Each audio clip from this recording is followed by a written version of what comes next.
Welcome All right, Red. to, yes, ma'am. Welcome, guys. Over 120 consultants registered for today's call.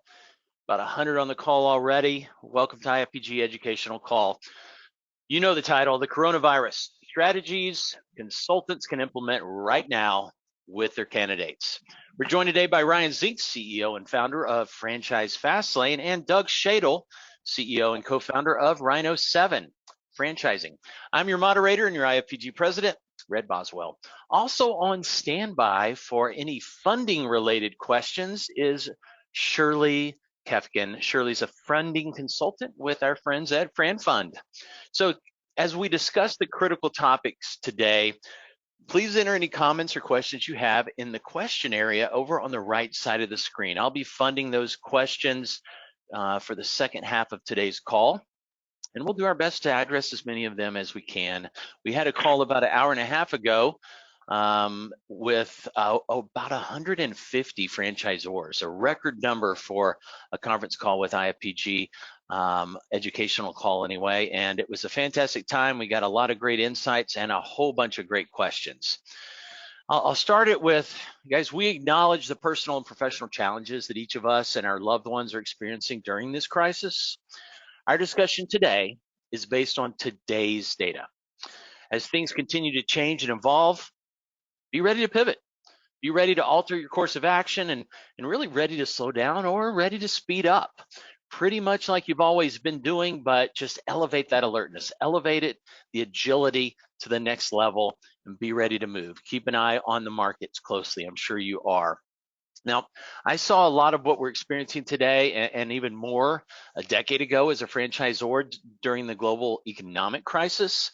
And it's times like these that we're experiencing right now that are the reason many individuals choose to become a franchisee. Many of them choose to join a franchise system because of the nightmares they're going through right now in a job with the lack of control they're experiencing. So many of you know the biggest obstacle that a lot of us have faced over these past few years, the number one reason we've lost deals is the incredibly great job market. Well, 18% of the US has been laid off or have had their work hours cut. Huge, 18%.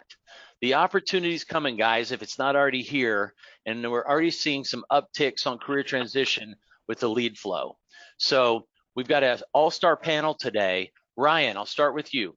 What advice do you have for the 100+ consultants on the call today? Yeah, great, Red. Thank you. Thanks for letting me participate. And before I give my piece of advice, let me just also follow up with there's a lot of hope out there that things are going to go well. And what I mean by that is we're going to have to adjust our strategies, right? We're talking a lot now about virtual discovery days.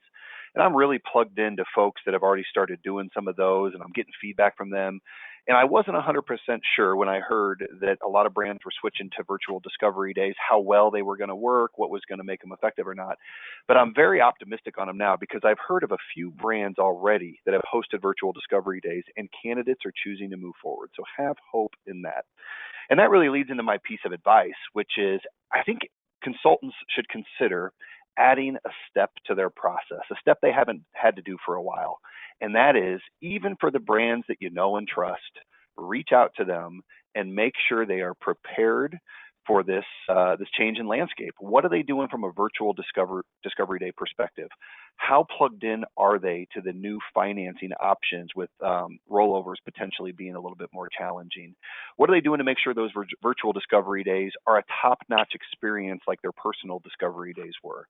So reach out to the brands that you're typically sending candidates to or that you worked with before, just to validate that they've checked a few of the boxes that are going to need to be done in the new environment where some folks are going to choose not to travel. Thank you, Ryan. Appreciate your insights. Doug, how about you? What can you share starting out for some of the consultants, some nuggets of wisdom? Well, thanks, Red. I appreciate it. And thank you all for getting on the webinar today. What a week it's been, right? At Rhino 7, we're a franchise sales organization. We're franchisors and we're franchisees. So we're really living in all the different aspects of what's going on. I can tell you this, I'm really happy with how when times get tough, how our teams react and how we help franchisees and how we're able to change things and move to what we need to be able to do. So it's really wonderful out there.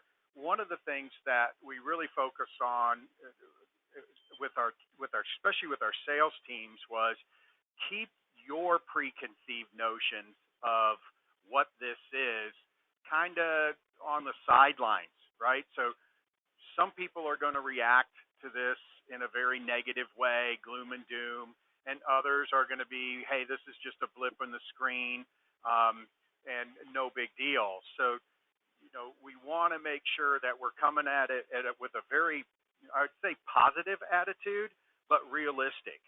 We want to talk about the craziness of the virus anxiety, but at the same time, we really got to ask the question, especially of clients, do you think this virus pause will end, right? And so one of the things that we always try to do is wordsmith, right?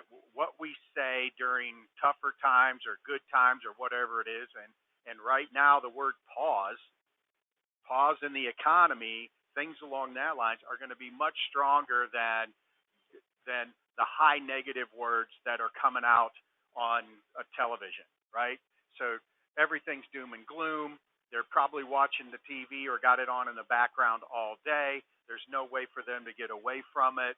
So we really just want to be something for them, to have more of a positive light on what will happen, because this is a pause.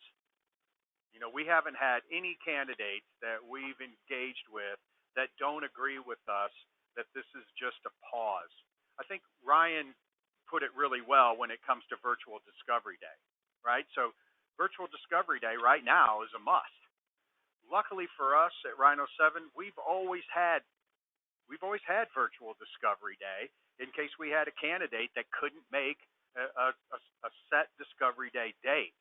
So, it was fairly easy for us to implement that, and we'd already tested it with every brand and done those things. And I want to speak about that just a little bit. If the brands out there that you're dealing with haven't, done virtual discovery day before, Ryan said something very astute. Check in with them. Make sure that they've got it developed properly. You can't do a discovery day without especially a virtual discovery day without testing it. It needs to happen. So I would say probably most franchisors have moved pretty quickly to be able to accommodate that and figure that out. For us, on our virtual discovery days, we stay away from, if we have a facility that we're showing them an event or there's a workout or something they're doing along that lines or making donuts or whatever it is, right? We really focus more on the operational side. Support systems, solutions, and those types of things work really well in a virtual discovery day. Red? Yeah, Doug, that was a great comment. You said, asking the candidate themselves, what do you think about the coronavirus? See how they handle this lead and handle each lead differently. Consultants should really mirror, this is, sales 101, but mirror your candidate while still giving them a strong, encouraging face. You don't want to mock it if they're terrified of it, and vice versa. You don't want to ever show terror, but you certainly don't want to be too milk toasty to them if they're completely confident in the current situation. So mirroring that candidate and understanding where they're at in the process of understanding this and seeing the light at the end of the tunnel. Ryan, as the candidates come into your process, what else do you implement and suggest consultants implement in discussing the state of the economy? Yeah, great question. Well, and let me say I agree with Doug. I do just think this is a blip. If you start paying attention to some of the news coming out of China right now, you're already seeing that hospitals are getting back to normal rates. They're closing the temporary hospitals. I believe Apple opened 42 stores. Schools are coming back into play. So if we can just use any resource to see what's going to happen here in the States, it's our ability to watch what's going on over there. So in a few months, I do believe this is just a pause and things are going to come back stronger than they were prior to when this happened. When a candidate is talking about the economy or just the whole general sense of what's going on right now, we try to have a sense of understanding, and we like to say it, understanding with a side of urgency. And here's what we mean: we're very understanding of the fact that they've just possibly lost quite a bit of money in their retirement account. We're understanding to the fact that they don't want to travel. We're understanding to the fact that these are uncertain times, and it's harder to make a decision, a long-term decision in uncertain times. Now, while we're going to be understanding to all of that, we also believe there still needs to be a sense of urgency when deciding on whether or not they are interested in buying a franchise, right? There's also, I know it's hard to sometimes see it, but there's also a few positives that could potentially come out of this for franchise ownership. One of them we've heard recently is the Fed dropped the interest rate to nearly zero, right? This is as cheap as money has ever been in my lifetime and will probably ever be in our lifetimes. There's a bill right now being produced. Sometimes I think people get confused on the 50 billion SBA loan that's already out there, and Shirley can talk to this better than I can, but that's earmarked for businesses that are already opened. So what about those folks that are thinking about buying a business? Well, there's a bill out there being proposed right now around the SBA having the ability to guarantee 90% of loans instead of the traditional 80 that they've done in the past for banks, or to waive closing costs and some other incentives out there for candidates that have not been around before. FDD, we all know this is FDD season, so even though we are going through the corona situation right now, there's going to be plenty of FDDs that are going to get renewed with higher fees or less attractive incentives. So these are some of the things that we try to focus on: understanding of the situation of the economy, understanding of their own personal situation, but not letting that be an excuse still not to explain some of the benefits and creating some urgencies that have always been part of franchise development. Ryan, great. I love the encouragement. I made my own little list as well of things to be positive news that I've heard lately. The China news was certainly encouraging.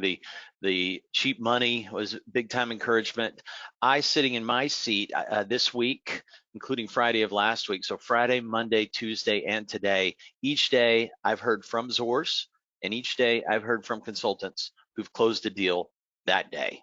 So the deals closing have been really encouraging. Also, each day this week, Monday, Tuesday, and today, we've had new franchisors join IFPG. You might think the sky's falling in some ways, but I was so encouraged. We're not proactively being all aggressive, trying to put our closing pants on these deals right now. We're being cognizant of people's mindsets, and yet we've had franchisors call and sign up with IFPG this week each day. Also, you guys are familiar with career transition leads. They've seen an uptick in lead flow, no doubt because of the some layoffs that have occurred. So that's encouraging from a consultant standpoint. Also, the hot sectors that we're seeing with cleaning services has seeing some huge increases for obvious reasons. Delivery related franchise opportunities, healthcare related, and even the bigger, broader market of job replacement opportunities. Now, 500,000 investment and below is what I consider to typically be a job replacement, where someone is going to go full-time right away. It's not just another investment in someone's portfolio. That's the majority of our opportunities. And when it is a job replacement opportunity and the economy is showing less than strong job market, that's beautiful news to consultants' ears in any franchise development related capacity, frankly. So thanks for that encouragement, Ryan. That's a great topic to be touched on. Doug, what's next in your mind when talking to consultants about how to take advantage of this world we're living in and make the most of the process with their candidates? Well, I think right now, as a consultant, you really got two types of prospects, right? When it comes to the virus and the anxiety that comes with it, right? You've got one that's full of anxiety, doesn't know what to do, heavily thinking about pulling back or just stopping. And then you have others that think it's, I like to use the word blip on the radar, and they're going to go pretty normally through the process, and they'll buy if they're going to buy. And so how do you handle those? So if you've got somebody that's really fearful but engaged you, I would definitely do a methodical investigation with that person. And I would get with the franchisor and tell them what you're sending them and say, this is a person that's going to not kind of see the light at the end of the tunnel here before they buy, because you want to have a full pipeline, right? When this thing gets back to being good, you don't want everybody just to go sit on the sidelines. So a nice, easy, methodical investigation for them, because everybody's not the same, especially when there's an outside influence of this magnitude. I mean, you're talking about our government doing more than they've ever done in history, and now they're talking about a $1.3 trillion stimulus. What is a trillion, right? So, they are getting ready to throw everything we have at this to calm it fast. So there's going to be, a surge and a huge pump back up. And Red was talking about, there's some advantages out there. Okay, so in our retail concepts, right, in the last week, when prior to the last week, we were battling landlords on our points, on our letters of intent, on what we wanted. And as soon as this broke, they started caving immediately. So we need a reset in real estate, and we've needed a reset in real estate for 5 years. So this is really going to help us to kind of clear out the dead wood, so to speak, and make room and make it more advantageous for franchisees. And that's what we'll talk about with your clients. Those are the types of things that there's positive. And Ryan mentioned it. There's always positives when there's negatives. You just got to look for them. And they're really hard to see when the news doesn't want you to see positive. They just want you to leave the TV on all day and see the negatives. So I had mentioned before the word paused. That's a powerful tool, because that just means we're taking a break for a second before we really get back to it. And I think that's a really good, though, not just that term, but all those types of terms will help keep them calm. So once again, to recap that, the ones that are really fearful, you've got to handle a little bit different, right? And Red mentioned mirroring. That's the way to do it. But you got to let your franchisor know that. Okay, this person's got some fear. We're going to have to kind of, pull them along through the investigation. Let's don't rush this too much. And then when you've got somebody that thinks this could be an advantage, or they really don't seem too effective, then you want to let the franchisor know, hey, this person's pretty comfortable. I think we can go through this. We obviously got to address it, but hey, we can get this done. Okay, good positives. Red?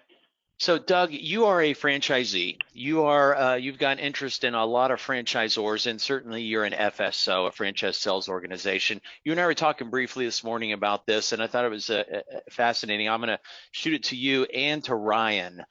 You've got a bunch of candidates in your flow between all the franchisors y'all represent. How are you seeing them handle this today? There's really three ways they could handle it. It's not affecting them in their signing.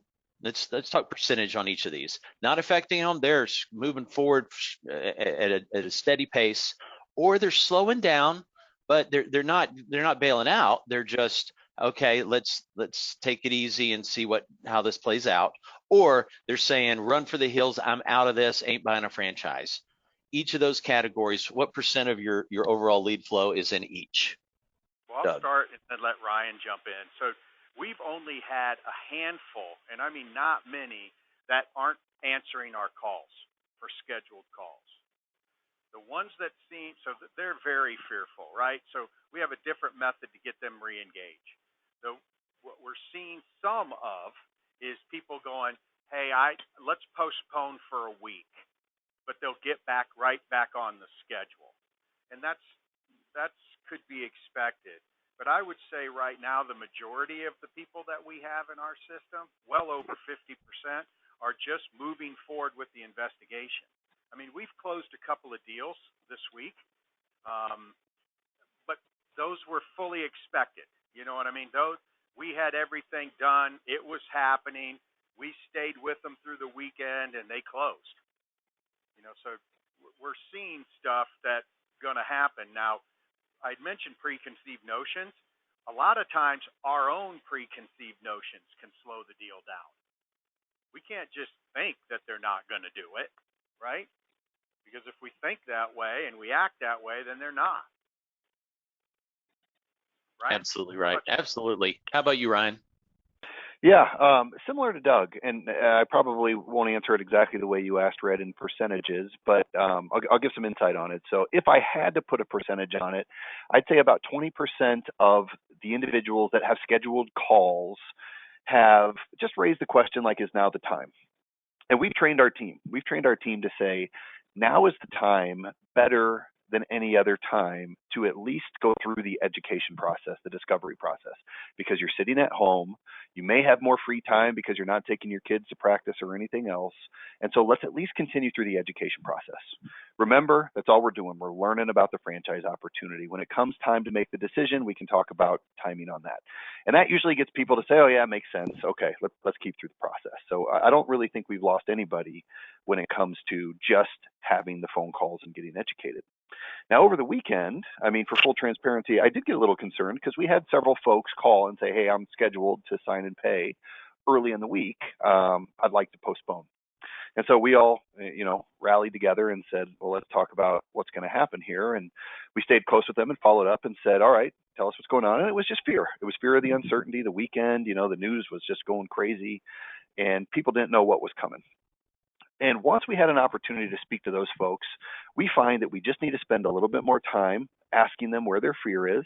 We have had a couple where our franchisors have said, look, we'll give you a little additional time to open the location or a little bit more time until minimum royalties kick in. We've had just a couple of those, which not every franchisor is going to be open to that, but we've had a few that are sensitive to the environment today, and we're willing because those folks were so far through the process. I think the real sign that we're going to pay close attention to now is those deals that we've signed this week were, like Doug said, ones that were already teed up. Financing was available. They had already made the yes decision. Now we're going through another round of discovery days that are going to be virtual. And we're spending lots of attention into these virtual experiences to make sure that these people feel as if they know the leadership of the brand, feel as if they're part of the brand as well as you can virtually. And we've already decided we're going to add an additional touch point. We typically will reach out 3 days later, but we're scheduling 2 follow-up calls after every discovery day just to make sure we can say, are you leaning in or are you leaning out? And we have that second one on the books. If somebody says, I'm leaning in, but I just have some reservation about what's going on right now, we're going to get them on the phone with the leadership of our brand, and we're going to talk about what those reservations are and what the brand's doing to prepare against it. Strong. Well, I just heard 2 things. Now is the best time for education and continuing the process, because let's say their process is an 8-week process, so it's fairly average, and they're 2 weeks into it, and 6 weeks from now, this whole world could be a very different place. So, absolutely, nobody's going to deny it's a good time to continue the education process. And then a reminder to everyone too that just an hour and a half ago, we had a call with 150 franchisors. These franchisors are prepared, they're ready, they're hungry to handle the leads. The topic was the same thing you're hearing right now, other than we exchanged the word consultant for franchisor. So that they jumped on there. They're prepared. We educated them well, and they're hungry. They're ready for leads. So just be comforted that the Zors are in the same place as you. They're ready and wanting to continue growing, and they're going to do it at a wise pace and show respect to your candidates through this process. I'll jump onto a quick question Jorge had. Jorge said, in what category can we identify delivery-related opportunities within the IFPG platform? Great question. So there's not like a button you can click and say, show me all the delivery opportunities. So I would say packaging and mailing is certainly delivery-related. Any mobile services. So a lot of our services are mobile. Now, that don't go inside, mobile services, I would say, would certainly be attractive even in this type of environment where you're going in the backyard, you're going in the front yard, you're painting outside, you're handling the roof, anything where you're not interacting inside someone's home, certainly be a hot category. And then even restaurants, a lot of times folks are wondering how the restaurants are going to fare with this. Well, restaurants that are heavily reliant on delivery certainly are seeing a huge uptick. with the delivery topic, because people don't want to go into restaurants, can't even go into them in some cases, although we see that as a very short-term issue. Doug, well, you know what? We're about halfway through. Let me get Shirley into this. So a reminder, guys, if you have a question, bring it over on the right side, click on questions, enter that. We'll do our best to address it. Scott Diener had a good question here and a follow-up. He said, Shirley, any changes to express loans? Should we still keep total all in above 100,000, or is it increased post this virus? And his follow-up is, what if the client is now unemployed? Can you discuss the difficulties that could occur with that? Sure, happy to do so. And you know, thanks, Red, and everyone on the line for having me here. Certainly appreciate the opportunity to talk with the group. You know, Scott, for your question in regard to SBA express loans, we have not seen really any significant bank shifts since, you know, this whole sort of coronavirus issue. In the beginning of the year, much like we see at the beginning of every year, you know, banks reassess, they reanalyze, they retool, and we were starting to see them tighten up on their credit boxes a little bit. You know, maybe look for someone who's going to have some liquidity left over after they've put some cash into the business up front. Things like maybe one spouse having outside income are certainly helpful, but still not necessary. In a situation where someone has maybe unexpectedly lost their job, that can certainly throw a wrench in things from a lending perspective. And what we're doing right now with a lot of folks is saying, hey, we know that there's some flux out there. You know, we know that there's some uncertainty out there. We know that your financial situation might be changing. Let's get together on a call to strategize and ensure that you have the best path for moving forward. So for someone who has found themselves unemployed, what we might need to do then is come back and maybe take a look at some other liquid assets they might have available so that we can say to a bank, okay, no, they might not have outside income coming in, but they have some cash reserves to help them get by for the startup of this business. So, you know, sometimes it's just a matter of repositioning to still be able to get the deal done. Nice. All right, Scott, let us know if you have any follow-ups to that. Thank you very much, Shirley, for that. Similar topic, and I'll jump back on to Doug in a second, but Michael Devlin was asking, not all franchisors are in the same liquidity position. I'm having potential clients asking about that now, given current news in the market. Any way to potentially quantify this or understand? It sounds like he's asking, is there a good way to understand a franchisor's cash position? That's a tricky question, and I think becoming even trickier with ASB, you know, revenue recognition rules and yeah. that whole topic. Yep. So, I mean, you know, I think, oh, go ahead.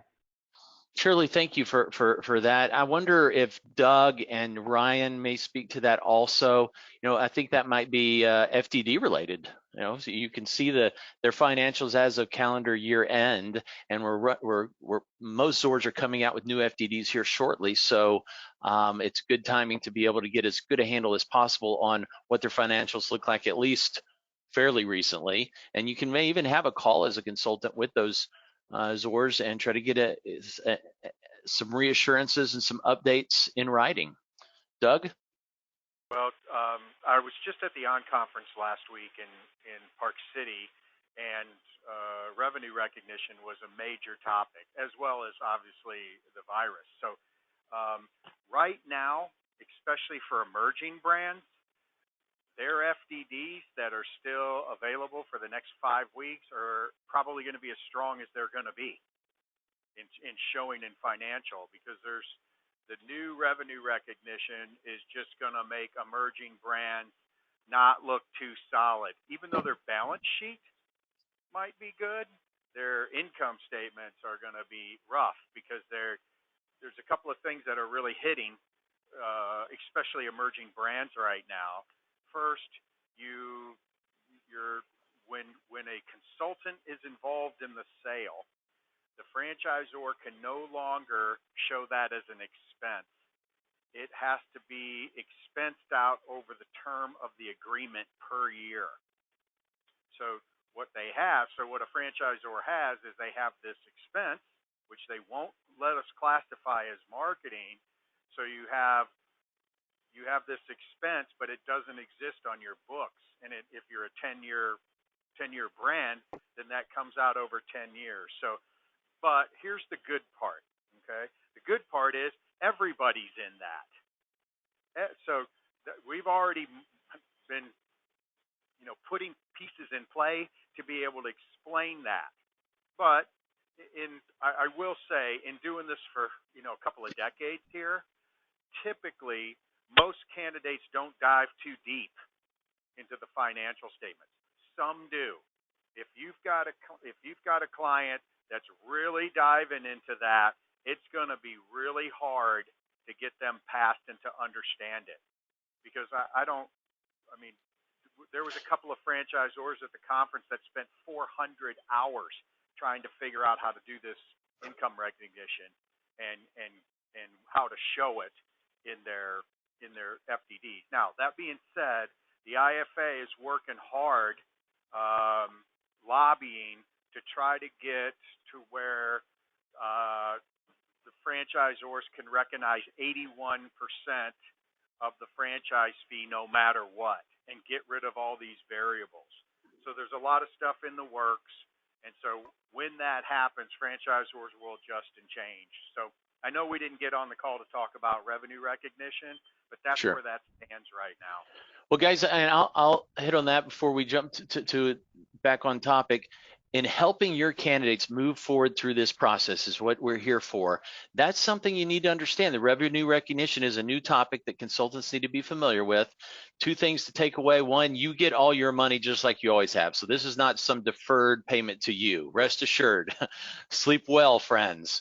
Number two, when talking to your candidates about the FDD and if they bring up the financials category, and they probably will if it's if it's emerging brand and they see some red flags in the financials, be comfortable explaining it. It's not a complicated category. It's a new rule. It's not showing true financials from a traditional definition standpoint. They simply are not allowed to realize a lot of the revenues because of the new rules. And we can talk about that more one-on-one. Ryan, any thoughts back on track with the process of helping the candidates move through to closure?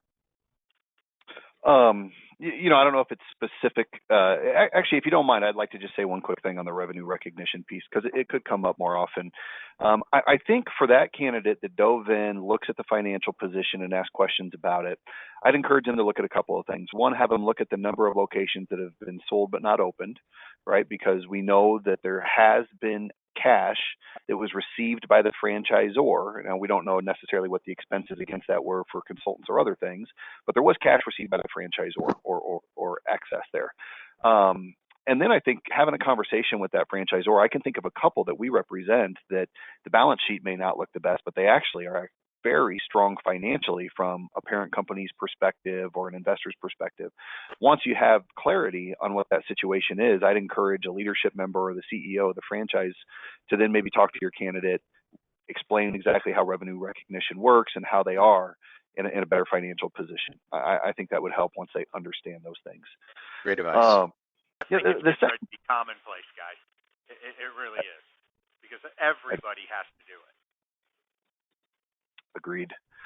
Red, I think the only other few things that I had at least pre-planned for this was two, as you think about getting candidates through the pipeline. One, you're going to get asked the same 4 questions over and over. Now's not a good time, or I want to wait till this blows over. So making sure you have your answer for that. Number 2 is I don't want to travel. Making sure you have your answer for that. Number 3 is I lost a lot in the stock market. How can I fund the business? And then the other is just, or why not wait? I guess it kind of relates to that first one, but why not wait until this thing blows over? So I'd encourage you to take those 3 or 4 questions and just have pre-planned answers. Use the approach that Doug had earlier, which was have your prepared words, your vernacular ready to go for when they get asked. I'm a big believer in the way you say things matters and the words that you use matter. And then the last is, if you're anything like me, you have a parking lot of things that you've always wanted to get to. I feel our process is very strong right now, but we have 1,000 ideas of how it can get better.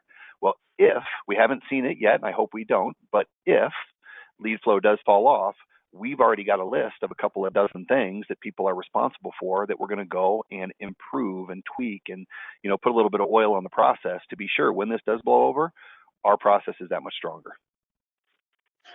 Absolutely. And Doug, you were a Zor back in the 8s, 9s, and 10s when we saw some economic trials. How did you generate leads and get them through the process even during that tough time? Because you've got a better answer, no doubt, than I do regarding the differences between now and then. Back then, lending had stopped. Today, lending is ultra aggressive. Back then, money was super tight. It's not that way anymore. Home equity had plummeted back then. It's not anymore. What do you have to share on that, Doug? Well, back during that time, this was a long, more drawn out thing. I mean, just personally, I don't think this is going to be, and I used the term before, this is going to be a blip, and then we're going to come out of it, and it's going to rocket back up. So when the housing crash hit, basically funding dried up except for particular lenders, and so we leaned on companies like Fran Fund to help us find the lenders that still wanted to do business, that were still out there doing things and getting things. But rollovers, now it's just the opposite. Now it's going to be SBAs. It maybe not that long, really. I mean, we could bounce back significantly in the stock market. So I want to talk about that just a little bit. So, all of us has heard the old analogy, don't let a good crisis go to waste, right? And that looks like what our government's doing for us here. Okay, so they're going to put all this money, sink everything in it, put all this lending capability out there, and what it's going to do is do a double whammy for us. It's going to give us cheaper money, more money from small business, and it's going to rocket the stock market back up so we can do rollovers as well. We could be coming into one of the best positions we've ever had, and if businesses are scared and slow to hire back, it could be even better. So I'm not sure if this is going to last a week, 2 weeks, 2 months, but in our lifetimes, it's going to be a short period. Things are going to really take off for us. I've got a really good feeling about it. So in the meantime, hang on to your candidates. Talk them off the ledge if they're on it. And like Ryan said, this is the best time for us to get better. All of us need to get better, and that's what we can do during this period. Red? Amen. Well, consultants, remember, someone who gets on the phone with you at this time and shows enough interest in buying, they need your advice. We call ourselves many things: consultant, advisor, coach, mentor, matchmaker. They're looking for your advice, looking for your support, your guidance. It's a key word. And they want you to really take them through this process in the right direction with their best interest at heart. So you're a counselor in a lot of ways. So just know, when you're speaking with someone that's interested, they're looking for guidance and leadership. Kenny Rose had a question. For addressing economy, one of my clients is a VP at Northwestern Mutual, and what he says is that for 08 and 9, back in the tough economic downfall we had, no one really knew what caused it. We didn't understand CDOs and all the complicated financial issues that were happening back then. But for this, we know exactly what caused it, and we know how we're going to come back. So we don't have the same big repercussions. And so it's not really a question, but it's a great comment, Kenny, that I think most everyone does agree that this is not going to be some long drawn out issue, but there is a lot of fear right now, and that's why we're having this call, to be able to address it and get on the same page with everyone and get ideas about growing faster. Ryan, before I hit another question, you had some great notes I got to quickly review. What other advice can you give consultants during this time? Yeah, let me see. I think I've gone through most of it. I just want to hit there on, again, the messaging to candidates. You had said, or everybody here is talking about how we believe this is a blip, and we have a crystal ball. I mean, we can go online, we can read the news about what's happening in China and other places to help give confidence. And I know there's questions about how one country handles quarantine versus the others, but the United States is acting fairly quickly right now to be sure that I know I'm sitting here in an empty office, and I'm sure a lot of other people too. Everybody's working pretty quickly to make sure that we're quarantined because we want to flatten the curve, which means the economy is going to bounce back. We're going to have the advantages that Doug just talked about. I mean, I got an email earlier today from my kids' baseball team saying they just plan on pushing the league back a month, where they're going to play into August. I mean, these are the types of conversations that many organizations are still having. We're only going to close the office for a month. The league's going to be pushed back for a month. So knowing this is a blip, there's no better message than telling a candidate, use your free time to get educated, use your free time to find out what funds are available to you. When the economy comes back, if we're on a pause, like Doug said, when the economy comes back, we're going to be positioned really well, and let's be ready to make a decision when that happens. So that's my advice. Plan ahead, communicate the right messages to your candidates, let them know it's going to get better, and then just be prepared to pull the trigger when it does. Outstanding. All right, Doug and Ryan both. Here's one from Lisa Welko. You said, could Ryan, Red, and Doug share their current quick vernacular for quote unquote, now isn't the time, considering this huge pandemic? She says, I'd love to hear from the best so we can adjust ourselves. Thanks a million, guys, for getting on this call, putting it together so quickly. Much appreciated. Doug? I think good question, Lisa, and thanks for getting on the call, by the way. Nice to hear from you. You know, I would stay with this is a pause, and try to keep that person not from pulling back completely into their shell. I don't know the fear level of each person's different, right? But remember frickin' frack here, right? We need to be doing that really heavily between sales and consultants so that we know what person we have and where we're going with it. Stay with, there's a pause in the economy, and I really think what's worked well for us is, do you think this virus will end? Do you think this virus will end? Because when you ask a question, right, when somebody's buying something, you want them to answer the way you want them to, and it's always positive. And so how could they really not say that? Even if you're watching TV all day long and hearing all the negatives, there's always that positive. This is ending. This is ending soon. I mean, we're really lucky we're in an election year, right?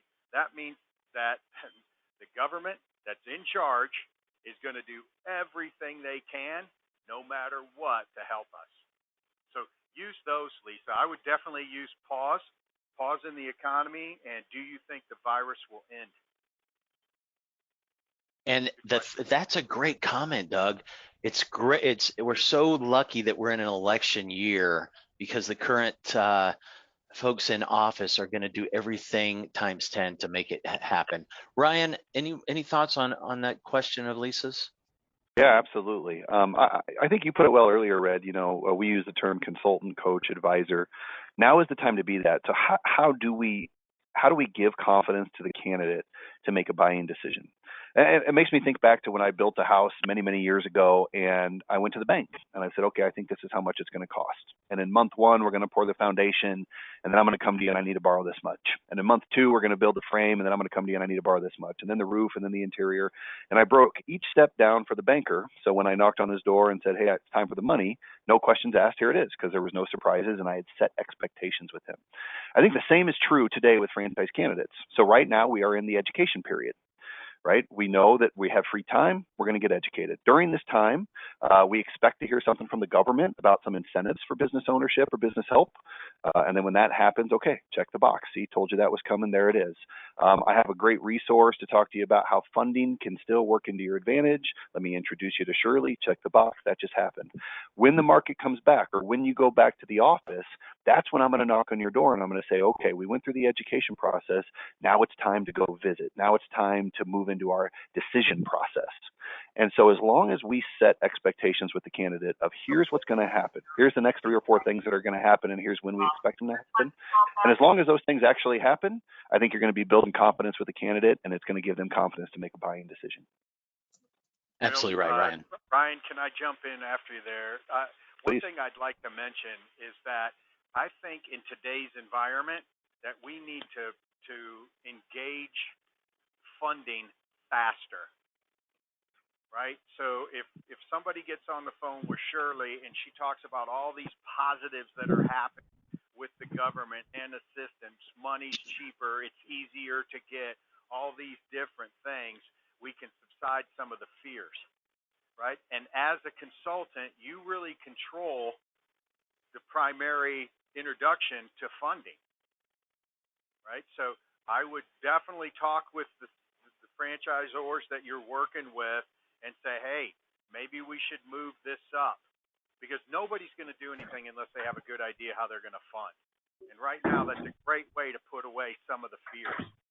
There's some fantastic stuff happening. Absolutely is. In fact, Michael Devlin had a related question. He said, guys, any commentary on the franchisor call you had a couple hours ago regarding the need to maybe provide royalty relief or other financial relief for certain types of franchisee businesses, given the many states shelter in home requirements? So yes, Michael, franchisors are very cognizant of, in some categories especially, taking care of their franchisees. It's a partnership, it's a marriage as we call it, and so some franchisors are indeed doing royalty forgiveness, royalty deferral, pausing royalty. They understand the heartache that some of their franchisees might be in. So it's across the board. Some, as we mentioned earlier, are thriving during this time, while others are struggling significantly. But to the bigger picture of what we're talking about today, franchisors also realize that validations are incredibly critical. And so now and in the future, when new candidates come into their process, they're going to do everything to make sure that, for 2 reasons, they're taking care of their current franchisees because it is the right thing to do, but also because validations matter if they ever want to get another franchisee to come on board. And so, yes, franchisors are very, very focused on making sure their current franchisees are taken care of for all the right reasons. Hey, Red, do you mind if I add to that a little bit? Please. I couldn't agree with you more. Yes, we're in conversations with all 13 of our brands. Almost all of them have already come up with some plan to help their existing franchisees and support candidates. That said, I think the way you position that to a franchise candidate, it's something you need to be careful about, right? I think it's a slippery slope if a consultant were to bring up to a candidate that many franchisors right now are offering incentives, because if that person happens to be interested in a franchisor that is unwilling to offer any kind of candidate incentives right now, that might set them up for disappointment and to not move forward. However, if there is an incentive, my preference would be our team has the ability to bring it up to the candidate. It's not expected. It feels as if it's a leadership message coming from the brand. The candidate feels appreciative of it. And there's just no concern that a message is out there that you should expect some incentive, and then we have to disappoint them by saying that particular franchisor is not offering that. I'd Absolutely. Like to chime in too, Ryan, because that's critical. So if you look at it from a franchisor's point of view right now, if like we have a brand right now that I'm a franchisee in, and we are actually doing good. This is helping us, right? People are home. We can put on roofs. StormGuard is thriving. We're not really feeling it, but you're a franchisor that is feeling it right now, and their royalty is already way down from existing franchisees. You've got to be really powerful to take that. So, most franchisors right now, especially in the communications that I'm having, are not doing royalty reduction, are not forgiving royalty. They are doing everything else. It may be brand development fund that they'll pull back on, or there's a variety of different other things that they're helping them with. But I agree with Ryan. I wouldn't introduce that, because you could be setting them up for a disappointment that just can't happen. Amen to that. You absolutely don't say something you don't know the answer to. Dan had a comment related to that. Are there any potential, and this is more of a question just to think about to the consultants, are there any potential opportunities for a candidate, instead of pausing the process, perhaps they could purchase something now and take advantage of this time, or even maybe you've got Zor that's maybe is struggling, but negotiate a better deal on territory size or other aspects. So in extreme times, and I think we all agree this extreme time isn't going to last that long, but during a time like this where there's a lot of fears, franchisors are no different. You could attempt to negotiate in an area that maybe wasn't negotiable in the past. So you as a consultant need to guide them through that. Don't set any improper expectations, but talk to them about that. That could be a possibility. It's very rare, and explain how they'll have to disclose that if they do. So again, you're that consultant and guide. Jim had a good question. I want to chime in real quick on that. I think one of the things that multi-unit retail franchisors can do now is they can say, listen, you were looking at buying 3, we'll give you an extra unit for free, and we'll extend that time way out that you have to develop it. So there's some value there to help them over the top. You know, extending territories could be possible with some different brands as well. True, and what Doug just said, where they added a 4th one, you know, it's pretty rare in most franchisors to have a 4-pack, and so that's a much easier disclosure to say they added a 4th one complimentary rather than I extended a territory. So wise words, Doug. All right, and Jim Nail says, great question from Lisa. Here's a similar one. What do you say to the client who has just lost a whole lot of money in the stock market? We know a lot of people are in that place. He hopes the market will bounce back, and he doesn't want to take money out in the meantime. Shirley can chime in after we hear from Ryan and Doug. Ryan? Yeah, I mean, that's a challenging one for sure. Somebody that's lost a decent amount, but they're still willing to move forward.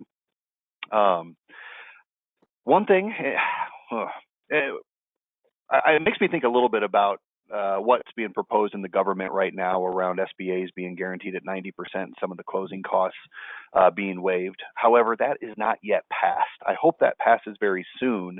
If it does, that's going to be a fairly easy transition to say, well, where you've lost, there's also some opportunities to gain in fees and lendability. There are other options out there in funding that people just don't think about much, meaning, you know, if a candidate was willing to even pull out of their own personal cash for just the franchise fee alone to start the process, and then knowing some of the incentives are coming out or knowing the stock market's going to rebound, borrowing later and then paying themselves back. But understand the difficulty of that question. Doug? I would say to engage. If I'm going to, we're talking rollover here, right? I don't want to pull the money out of the stock market because it's down. Well, I would say go ahead and get completely prepared to pull the trigger. In other words, get Shirley to put everything in place for you over at FranFund, so that when the stock market makes this jump, because it's going to jump, and when it, especially with all the free money and free loans that the government's going to be giving the larger industries in the country, there's going to be a huge jump, and they can be poised to do it. Because you may be able to talk that person into a combination, say, why don't you just take a little bit out of here if you don't have much cash out of your rollover, and then Shirley will put an SBA in place for you, especially with the stuff that's coming, and we can get it done. That takes a little bit longer now, but we could definitely do it. But I would have them, especially if you got a candidate that's telling you, hey, I want to do this. I really do. But I need the stock market to come up before I do it. I would have everything ready to go. Shirley, what do you think? And Shirley, Doug, I want to hear what Shirley says. Doug, I would also add that ask them, what point does it need to be for you to pull the trigger? Because we all know that we start seeing it go up, it hits the place that we have in our mind, and we're just going to hold on forever, and then it goes back down at some point. So get a verbal on what that place is, and then put it in writing and send it to them in an email to just confirm that when we get there, here's when you want to pull the trigger. And there's plenty of home equity opportunities too. Shirley, what are your thoughts? Yeah, no, I mean, I think that those are all really good thoughts. And I think, you know, a lot of it is that whole idea of preparing to take action. You know, when we're talking to someone who's really still fearful right now and they're not sure when their money is going to come back, I think it's fair to say, hey, I get that. I didn't move my money today either, but here are the things that we can put in place so that the second you are ready, you have the ability to take action. And I think that that's important on the rollover side, but it's equally important on the SBA loan side of things, because as we all keep talking about, this is almost a bottleneck, right? You know, at some point in time when things open up, there's going to be a flood of new loan requests and people wanting money and people wanting to open their doors. So what we're talking with people about is this is really the right time to get yourself in line so that the second you have your lease in hand, you go get your money. You're not standing behind all of these other people who decided they were going to wait it out. And that conversation, I think, has been pretty powerful for our team. And much like you all have said, we still have folks moving forward. You know, life has not stopped here at Fran Fund. I think specific to the rollover side, if someone has lost enough money that they can't make the deal work, obviously we have to wait until things come back. For other folks who have just lost some money and it hurts, while I certainly agree that it hurts, I think part of the conversation we can have, especially with a more sophisticated client, is you saw what just happened to your money when it sat in the market. You know, and folks that I've worked with in the last 3 months who have completed this rollover are really glad that their money is now invested in their own business rather than sitting out in the market. So it's just, you know, kind of helping them remember this is a long-term play. This is a long-term decision. You being in control of this money for the next 10 years versus the market being in control of the money for this next 10 years is probably your stronger play. So kind of bringing them back around to that as well. That's a good point.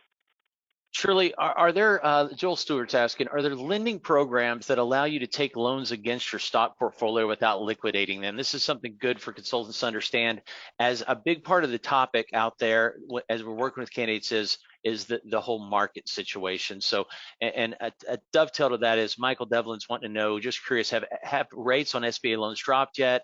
Where are current rates and where are they likely going? Yeah, so rates on SBA loans did drop. Right now, you know, the range has stayed the same. The Wall Street Journal prime rate plus a variable of 2% up to 2.75.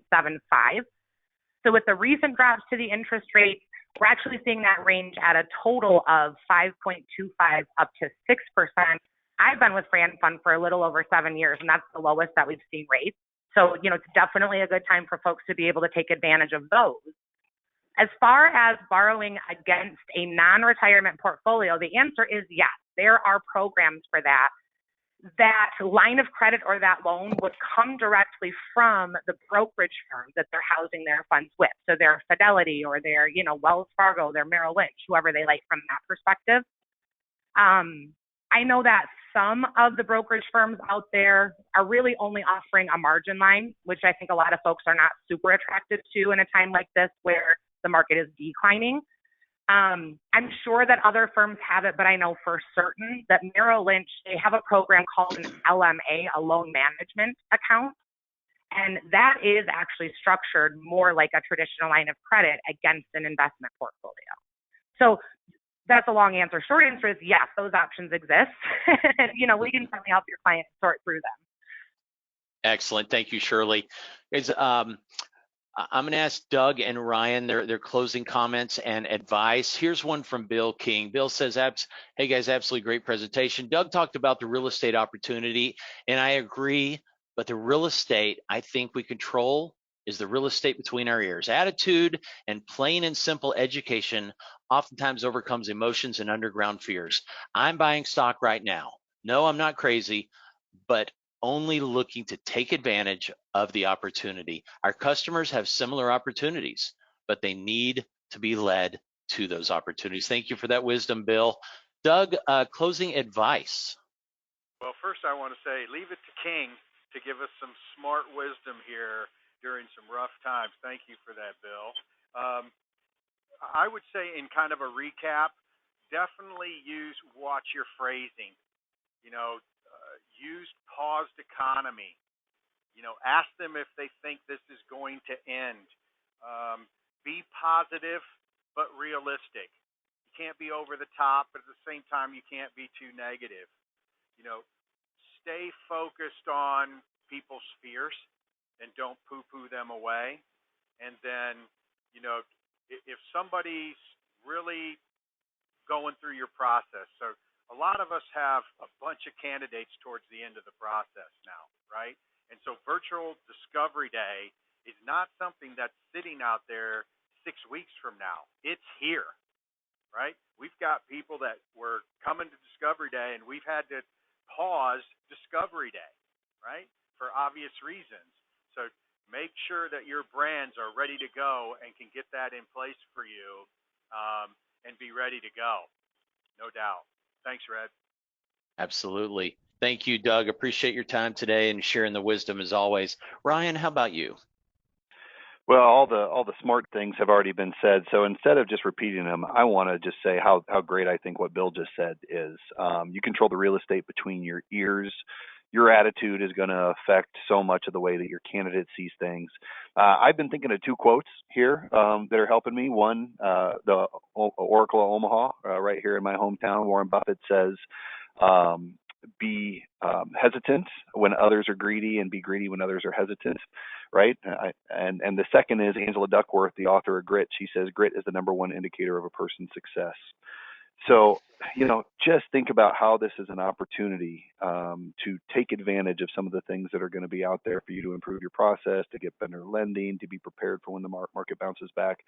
And yes, it may mean that we need to be a little bit more gritty in the way we do our work, the amount of effort that goes into it, the amount of headspace we need to allocate to it. But let's go prove to ourselves that we have that grit in us. Let's do it for a few more months, and we'll be that much more prepared for when this thing passes. Absolutely. Ryan Zink of Franchise Fastlane. Thank you, Ryan. Guys, before I close it up, a reminder, the April 1st issue of Franchise Consultant Magazine will have articles on coronavirus and income recognition. So be on the lookout. And if you didn't get a copy of the March issue in your snail mail mailbox, then update your mailing address in your IFPG account. All you have to do is log in, click on your account in the top right.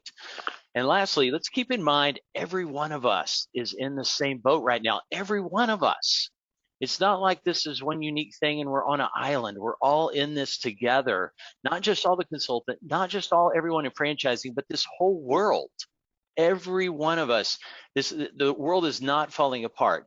But this is, and truly, this is not the new normal. This crisis will end, and the pent-up demand will be a welcome blessing to us all. This new territory we're going through together is extremely dynamic, and therefore I encourage each of us, each of the leaders on this call, to make proactive decisions that are grounded in, number one, care for your candidates, for your team members, suppliers, customers, your family. Base it in honesty, base it in transparency, like I'm sure you always do, and then temper it with plenty of strength and courage. Let's keep moving forward positively together. And I thank you very much for being on today's IFPG educational call. Thanks, guys. Thank you all. Have a good day. Thanks, Fred.